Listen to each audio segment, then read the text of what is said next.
Hello everyone, আমি সুপ্রজিৎ। তো আজকে আমি দেব অভিনীত আপকামিং বাংলা সিনেমা খাদান এটা টিজারের রিভিউ করব। তো এটা টিজার 4 দিন আগেই বেরিয়ে গেছে। তো এবার আমার টিজারটা দেখে কেমন লাগলো তো সেটা আর কি এখানে আমি বলবো। তো আমার টিজারটা এক কথায় খুব ভালো লেগেছে, দারুণ লেগেছে এই টিজারটা আমার।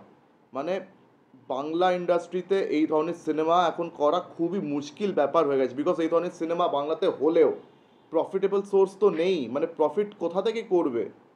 মানে এমনি ফ্যামিলি ড্রামার ছবিগুলোই কোনো মতে প্রফিট করছে, সিনেমা হল থেকে হয়তো কোনো মতে প্রফিট করছে, না হলে ওটিটি স্পেসে আর কি এটা বিক্রি হয়ে আর কি প্রফিট হচ্ছে কোনো মতে, বা স্যাটেলাইটস বা চ্যানেলস কোনো মতে আর কি ছবিগুলোকে কিনছে।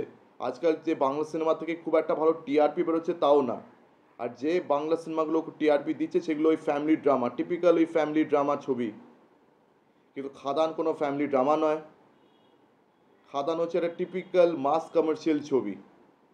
এখন অনেকেই খাদান দেখে আপনারা বলবেন যে এটা আবার কেজিএফ থেকে টুকলি হয়েছে বা পুষ্পা থেকে টুকলি হয়েছে।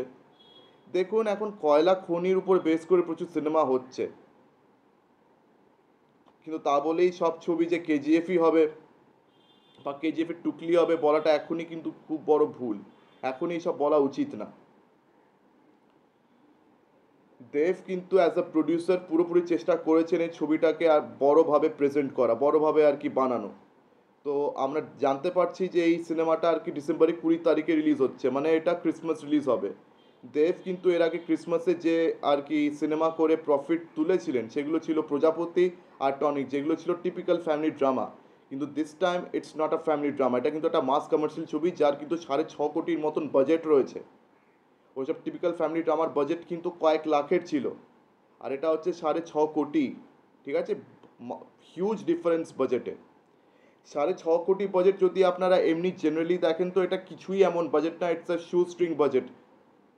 কিন্তু বাংলা ইন্ডাস্ট্রির জন্য এটা বিশাল বড় বাজেট, আর এই বাজেট অনুযায়ী কিন্তু ভিজুয়ালস বেশ ভালো লাগছে দেখতে। তবে এবারে খাদানের আগেনস্টে কিন্তু কম্পিটিশন অনেক কড়া রয়েছে। তখন টনিক আর প্রজাপতির বিরুদ্ধেও কড়া কম্পিটিশন ছিল,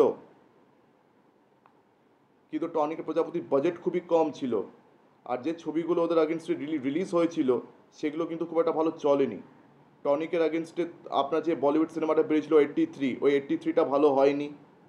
বা 2022-এ আমার মনে আছে সার্কাস রিলিজ হয়েছিল, সার্কাস কিন্তু একদমই ভালো চলেনি।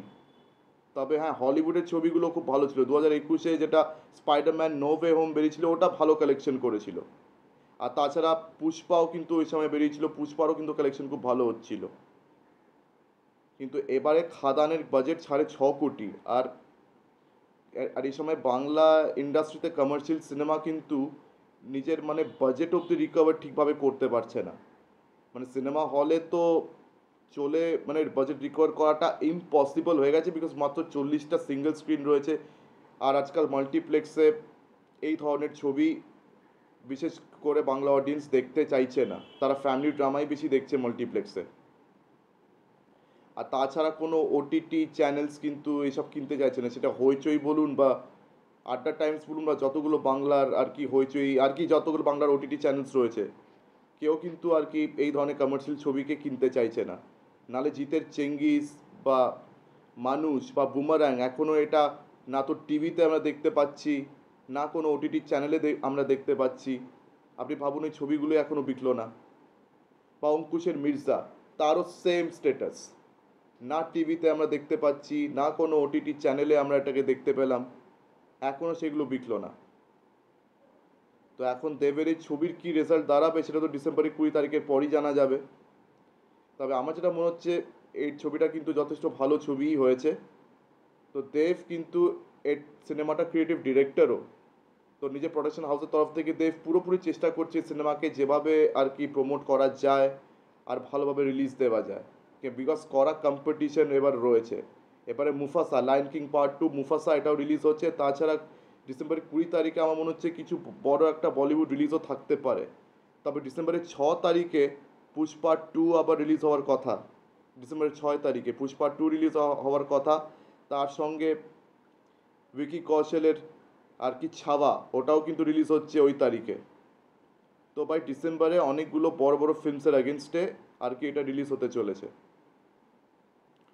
তো এবার দেখা যাক এটার আর কি ফেট কি দাঁড়ায় আলটিমেটলি।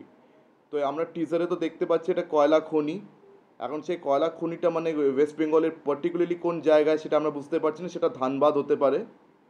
আর এখানে আর কি দেবের উপরে ফোকাস বেশি করেছে এই টিজারটা। তাছাড়া যিশুর ক্যারেক্টারটাকেও দেখিয়েছে। আর আমরা খাদানের ওয়ার্ল্ডের সঙ্গে ইন্ট্রোডিউসড হচ্ছি। তো যতদূর আমি জানি যে যিশু সেনগুপ্ত আর কি এই সিনেমার ভিলেন।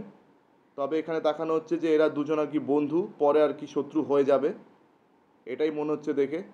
তো দেখা যাক এটার গল্প কীরকম চার্ন আউট হয়। মানে এটা যদি গল্পটা ভালো থাকে আর এটা যদি এক্সিকিউশন ভালো থাকে তো ডেফিনেটলি সিনেমাটা খুবই ভালো হবে। লেটস সি আর কি এটা কীরকম হয়। তো আমার ভিডিওটা এখানেই শেষ করলাম। আপনাদের আর কি এটা টিজার নিয়ে কি মতামত অবশ্যই আমাকে জানাবেন। তো আমার ভিডিওটা যদি ভালো লেগে থাকে তো অবশ্যই লাইক করুন, বেশি বেশি করে আমার ভিডিওটি শেয়ার করবেন, আর হ্যাঁ আমার চ্যানেলটিকে অবশ্যই সাবস্ক্রাইব করুন। তো আজকের দিনের মতন টাটা, চোখ এখন পরবর্তী ভিডিওতে। ধন্যবাদ।